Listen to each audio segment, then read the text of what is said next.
कभी भारत के विशाल संविधान को देखकर सिर चकराया है? अगर हाँ, तो चलिए आज मिलकर दुनिया के सबसे जटिल कानूनी दस्तावेजों में से एक की गुत्थी को सुलझाते हैं। देखिए, भारत का संविधान दुनिया के सबसे लंबे लिखित संविधानों में से एक है।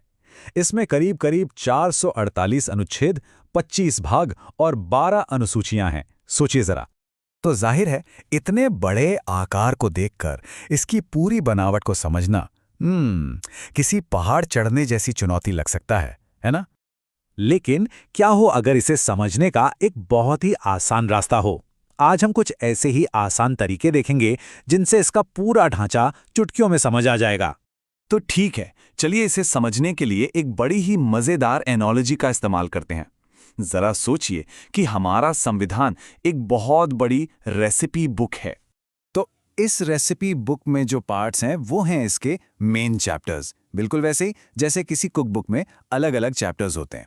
और हर पार्ट शासन के एक खास एरिया से जुड़ा है, जैसे कि मान लीजिए मौलिक अधिकार या फिर केंद्र सरकार। अब इन चैप्टर्स के अंदर क्या होता है? रेसिपीज। तो हमारे संविधान में आर्टिकल्स बिल्कुल उन्हीं रेसिपीज की तरह हैं।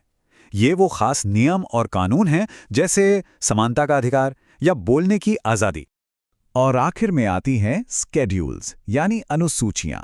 ये बिल्कुल उस लिस्ट की तरह हैं जो रेसिपी बुक के आखिर में दी होती है ना, जिसमें सारे मसालों के बारे में लिखा होता है। स्केड्यूल्स में भी ऐसी ही एक्स्ट्रा जानकारी होती है, जैसे ऑफिशियल लैंग्वेजेस की लिस्ट, जिसका जिक्र कई आर्टिकल्स में आता है। तो देखा, ये सिंपल सा फ्रेमवर्क पार्ट्स यानी चैप्टर्स, आर्टिकल्स यानी रेसिपीज और शेड्यूल्स यानी इंग्रेडिएंट्स की लिस्ट इस पूरे के पूरे स्ट्रक्चर को कितना लॉजिकल और आसान बना देता है। चलिए अब आगे बढ़ते हैं और देखते हैं कि ये असल में काम कैसे करता है। सबसे पहले हम 12 शेड्यूल्स को याद करने के लिए एक बहुत ही जबरदस्त मेमोरी टूल, एक मिनोमिक का इस्तेमाल करेंगे। तो सभी 12 शेड्यूल्स को ऑर्डर में याद रखने की चाबी है ये सिंपल सा phrase, tears of old PM. अब देखिए, इस फ्रेज का हर एक अक्षर एक स्केड्यूल को दिखाता है। टी से टेरिटरीज, ई से एमोल्यूमेंट्स, ए से अफर्मेशंस, और ये सिलसिला चलता है एम तक, यानी म्यूनिसिपैलिटीज तक। एकदम परफेक्ट सीक्वेंस। वैसे इनमें से जो 9th शेड्यूल है ना, उसकी कहानी बड़ी दिलचस्प है। इसे बनाया तो गया था कुछ कानूनों को अदालतों की नज़र से बचाने के लिए, लेकिन बाद में सुप्रीम कोर्ट के एक ऐतिहासिक फैसले ने इसे भी न्यायिक जांच के दायरे में ला खड़ा किया।